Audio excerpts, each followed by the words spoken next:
আসসালামু আলাইকুম, welcome to shop expose. এটা হচ্ছে আমাদের প্রথম ড্যাশবোর্ড, প্রথম পেজ, হোম পেজ। এখানে আমরা আমাদের সিস্টেমের কুইক কিছু সামারি দেখতে পাচ্ছি, যেমন আজকের সেল কত, আজকের পারচেজ কত, মানে কত টাকার আমি স্টক করেছি, এই মাসের রেভিনিউ কত, কতজন কাস্টমার এন্ট্রি আছে, এখানে কতগুলা আইটেম আমার স্টকে আছে, এই মাসের সামারি কত, আর আমার ডে ওয়াইজ সেল কত। আর এখানে কিছু টপ প্রোডাক্ট, টপ ব্র্যান্ডের আর টপ ডিউ কাস্টমারের দেওয়া আছে লিস্ট, আর আজকের সেল ইনভয়েসগুলো দেওয়া থাকবে। তো এখন এখানে আমাদের অনেকগুলো মডিউল আছে, আমরা বেসিক মডিউলগুলো নিয়ে আলোচনা করি। এখানে আমাদের purchase module, sell module, stock module, report, user, settings, subscription, hotkey. তো এখানে আমাদের সর্বপ্রথম সেটিংসটা কমপ্লিট করতে হবে, অর্থাৎ আমার সিস্টেমের কোন কোন সাপ্লায়ার প্রোডাক্ট আমার থাকবে, কোন কোন কোম্পানির ব্র্যান্ডের এবং কোন কোন কী কী টাইপের প্রোডাক্ট থাকবে এবং কী কী প্রোডাক্ট আমার থাকবে। তো এখানে আমাদের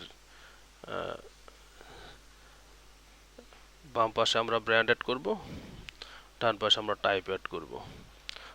ফর এক্সাম্পল, আমার যদি 12 একটা ব্র্যান্ড হয়, আমার যদি ফ্যাশন হাউস হয়, তো তার কী কী আইটেম থাকবে, শার্ট, প্যান্ট, বা স্যামসাং, আমি মোবাইল সেল করি, স্যামসাং থাকবে, ঘড়ি থাকতে পারে, ওয়াচ থাকতে মানে মোবাইল থাকতে পারে, এভরিথিং।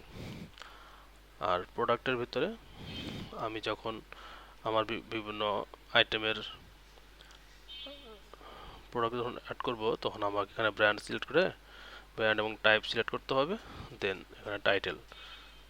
তো যেমন এই যে একটা এক্সাম্পল, এটা ধরে আমার এখানে যদি স্যামসাং ব্র্যান্ড থাকে এবং এখানে যদি টাইপ ওয়াচ থাকে, তো আমি এইভাবে আমি প্রোডাক্টের টাইটেল দেব।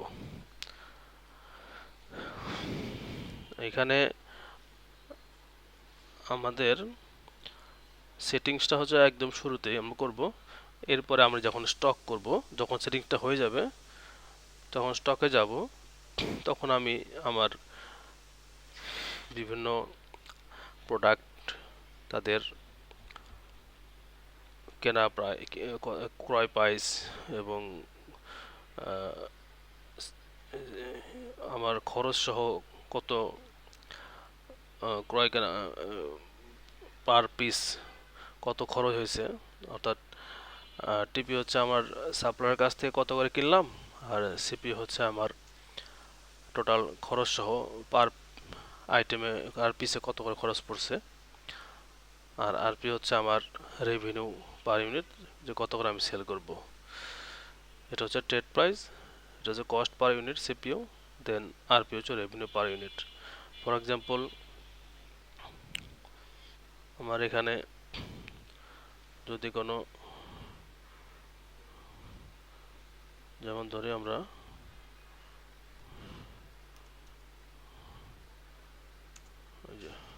12 একটা শার্ট, ডাবল এক্সেল শার্ট, তো এটা আমার টিপি 1000, এখন সিপি আমি 1000 রাখতে পারি। যদি আমি মনে করি যে আমি আমার পার পিসে ডেলিভারি খরচ সহ পার পিসে 10 টাকা করে পড়ছে, তখন আমি 10 টাকা করে দিলাম। এটা আমার সেল প্রাইস কত এবং আমার কত স্টকে ঢুকবে, দিয়ে সাবমিট দিলে এটা আমার স্টকে এই 50 পিস অ্যাড হয়ে যাবে। তো আমি পারচেস থেকে যে এন্ট্রিগুলো দেব, তো স্টকে যেয়ে আমি দেখতে পারবো যে আমার কতগুলো স্টক হলো। তো আমি এই যে কোয়ান্টিটিটা, এই কোয়ান্টিটিই আমি সেল করতে পারবো, এর বেশি পারবো না। যদি কখনো আমার সেল করতে করতে এই কোয়ান্টিটির চেয়ে স্টক কোয়ান্টিটির চেয়ে কম হয়ে যায়, তো আমি আর সেল করতে পারবো না, দেন কি করতে হবে, আমাকে নতুন করে পারচেজ এন্ট্রি দিয়ে এরপর আমার সেল করতে হবে। তো এখানে পারচেজ ডিউতে হচ্ছে আমি যখন পারচেজ করব এন্ট্রি দেব, যদি আমার বাকি থাকে সেক্ষেত্রে আমি অ্যাডভান্স কত দিলাম, কত বাকি থাকলো, এটা অটো চলে আসবে এবং এই জিনিসটাকে আমি ডিউগুলোকে আমি পারচেজ ডিউতে ম্যানেজ করব। কোনোভাবে সেল করার সময় এখানে আমি যখন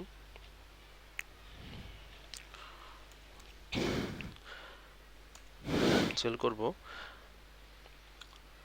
আমি যখন এই প্রোডাক্টটা সিলেক্ট করে এন্টার দিলাম, তো সাথে সাথে আমার এই স্টকটা দেখাবে। যদি এখানে স্টকটা না দেখায় তার মানে আমার এখানে প্রপার সিলেকশন হয় নাই। তো এটা আমি স্ক্যান দিয়েও এই কাজটা করতে পারি। অর্থাৎ আমার এখানে যখন এই যে প্রত্যেকটা প্রোডাক্টের বারকোড থাকবে, আমি বারকোডটা প্রিন্ট করে এই লেবেলটা আমি আমার প্রোডাক্টে গায়ে লাগিয়ে রাখবো। দেন সেল করার সময় স্ক্যানার দিয়ে স্ক্যান করলে অটো জিনিসটা আমার সিলেক্ট হয়ে যাবে এবং তার স্টকটাও আমি দেখতে পারবো।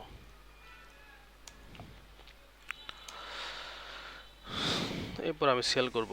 তো এখানে আপনি চাইলে কাস্টমার ইনফরমেশন দিয়েও সেল করতে পারেন। আবার যদি নগদ হয় তো চাচ্ছেন না যে কাস্টমার এন্ট্রি রাখতে, সেক্ষেত্রে আপনি উইদাউট কাস্টমার সেল করতে দিতে পারবেন। আর যদি কখনো বাকি হয়, ধরেন 500 টাকার জিনিস হয়েছে, সে 400 টাকা দিল, 100 টাকা বাকি, সেক্ষেত্রে অবভিয়াসলি কাস্টমার সিলেক্ট করতে হবে। আর এখানে কাস্টমার আপনি চাইলে নতুন যে কাস্টমার থাকবে এখান থেকে তার নাম মোবাইল নাম্বার দিলে অটোমেটিক তার এই কাস্টমারের রেজিস্ট্রেশন হয়ে যাবে। আপনাকে কষ্ট করে সেটিংসে যে কাস্টমার অ্যাড করতে হবে না। তো বাকির ক্ষেত্রে আমরা একটা অপশনাল কাজ করতে পারি, সেটা হচ্ছে রিমাইন্ডার, যে সে আজকে নিল, 2 দিন পর টাকা দেবে বললো, ধরেন 5 তারিখ সে টাকা দেবে, তো 5 তারিখ ডেট দিয়ে রাখলাম। এখান থেকে আমি ইনভয়েস তাকে প্রিন্ট করে দিতে পারবো। এখানে 2 ধরনের সাইজের প্রিন্টার হয়, পার্ট পজ এবং A4 সাইজ। আমরা আমাদের সুবিধা মতো প্রিন্টার দিয়ে প্রিন্ট করতে পারবো। আর যে বাকি যে সেলগুলো, যে মাত্র যে সেলটা দিলাম, তো এখানে আমরা সেল ডিউতে গেলে পাবো এবং এখানে আমার ডিউ ডেটটাও দেখাচ্ছে। তো এছাড়া ডেইলি রিপোর্ট মান্থ ওয়াইজ, এই মাসের প্রত্যেক ডে ওয়াইজ আমার কত টাকার সেল হলো দেখাচ্ছে। আমি যদি গত মাসে চাই, গত মাসের ডে ওয়াইজ সেলগুলো দেখাচ্ছে, টোটাল সেল দেখাচ্ছে।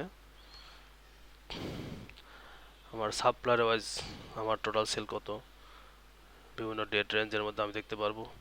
স্টক দেখালাম, রিপোর্টের ভিতরে আমি বিভিন্নভাবে রিপোর্ট আমি ভিউ করতে পারবো। এখানে টোটাল কত টাকার সেল হয়েছে, কত প্রফিট হয়েছে, ডিসকাউন্ট বাদ দিয়ে কতটা প্রফিট হয়েছে, এভরিথিং।